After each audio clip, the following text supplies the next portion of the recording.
But have a look here. That's where they hid a whole lot of gold bars underneath. I'm on a personal treasure hunt. Not for gold, just the vibrant pulse of Philippine culture. Australia, my previous home, lacks this richness. Allow me to show you what I mean. This is amazing. Going to Intramuros today. This is worth seeing. So I'm looking forward to this, and I've got some new news for you. There's going to be a change in my life. I want to move to Bohol and be based in there. I find Bohol is just so amazing, and there's a great opportunity, so we'll let you know about that in the future.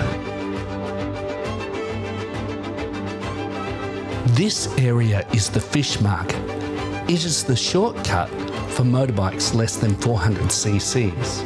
It goes on the side of the Calitex. I love this part of the trip because it goes by the waterway which leads to Manila Bay.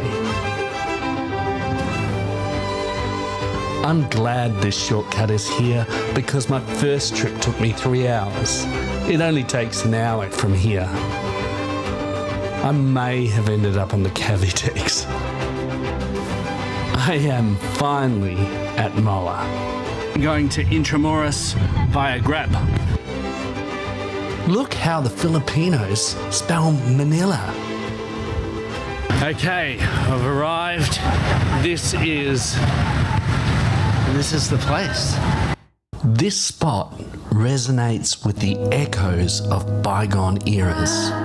Governors, presidents, and the sacred stories etched in the annals of religious history. This cathedral was constructed in 1571. Beside it lies a monument for those men, women, and children that were killed and tortured by the Japanese in World War II. So I'm traveling in a Bajaj. This is pretty cool. Yeah. This is pretty cool. Yeah. Well, I'm gonna buy a Bajaj. What you can buy, maybe 300. I want a Maxima. Oh yeah, maximum. This is St. Augustine Church, originally constructed using bamboo and nipa leaves. Flying buttresses. This is the oldest church in the Philippines. It certainly has come a long way. The bell towers were continually destroyed. This was a very big bell. The bell was too big for the earthquakes. This next place is so interesting. My guide was talking and suddenly he said this. During the Philippine time, during Japanese era, this is the gold bars. The gold bars before? Have a look here. This is at the base of the former Philippines president's house. And the Japanese during World War II placed this plaque here. So that's where they hid a whole lot of gold bars underneath. Mind-blowing. This is the place where the gold bars were hidden underneath. And this is also the former president's living quarters. I wonder if they got them all. I'm sure they did, but is there some secret areas further that we don't know about? This is Casa Maynila, and it is beautifully preserved.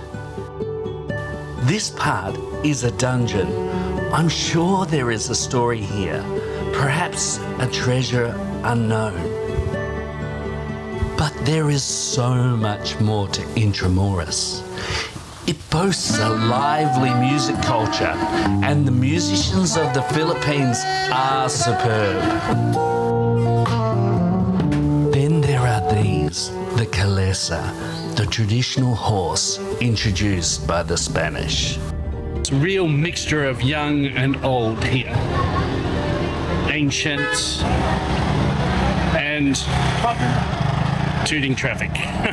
The President's Gallery features large plaques of all the former presidents. It is near the Baluarte de Santiago. This was destroyed in the Battle of Manila in 1945. I want to show this famous wall. How long's this wall been here? Built by 1521. How many times in Australia do we touch something that is man-made that's 600 years old? I was blown away by it being a 600-year-old wall, but it was only 450 years old. Listen to me go on about this 600-year-old wall. Wow. I didn't do the calculation. 600 years old. Wow. Here we go.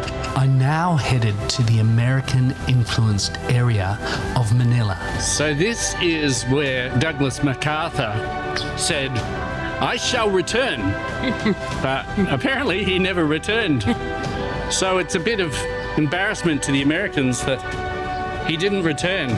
It is also where the Japanese came. This is the bullet marks. From the Japanese.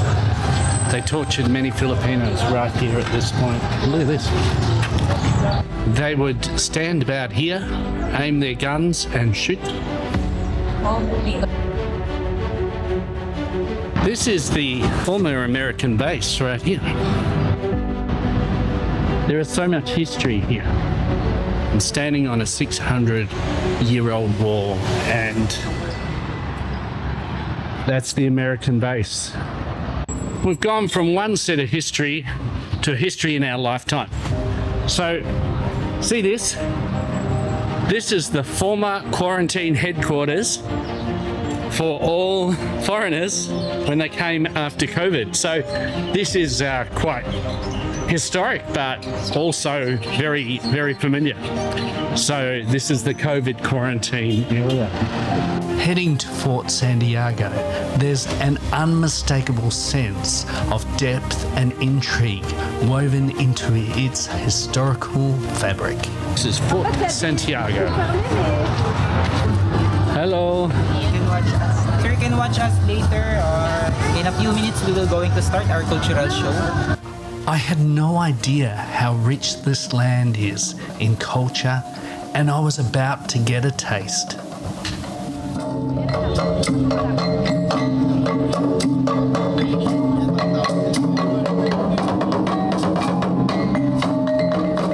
The colours were vibrant, the dancing so strong, and the music moved me to make me want to learn how to dance.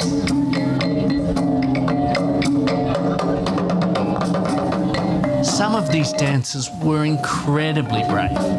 I felt privileged just to see a wonderful performance.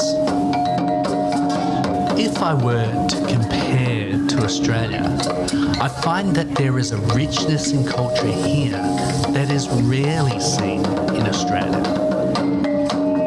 It is really obvious to me that the Philippines has something very special. Those are beers on the head. Makes me want to have a beer. I tell you what, San Miguel, here we come. And then the famous tinkling dance, where dancers avoid being crushed by bamboo poles as they rhythmically clack together, faster and faster.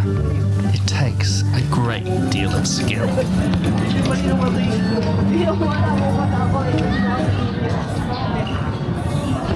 Wow, this is so beautiful here. It is just wonderful. Really enjoy being here. The beautiful gardens. Look at this greenery. It's just magnificent. Look at these flowers. Calachuche is what they're called. I think we would call them frangipanis. They're beautiful though. And they smell so beautiful. Wow, they smell beautiful. I wish you could get a sense of this place. Its history, its beauty. Beauty is not the word. It's rustic. It's strong. It has a sense of being here for a long, long time. All opening up onto the river. Manila has this juxtaposition of old and new together. It's quite a beautiful spot. This day has proven to me that the Philippines holds a wealth of culture that I did not understand. I am compelled to say, so many wonderful things. So many wonderful things.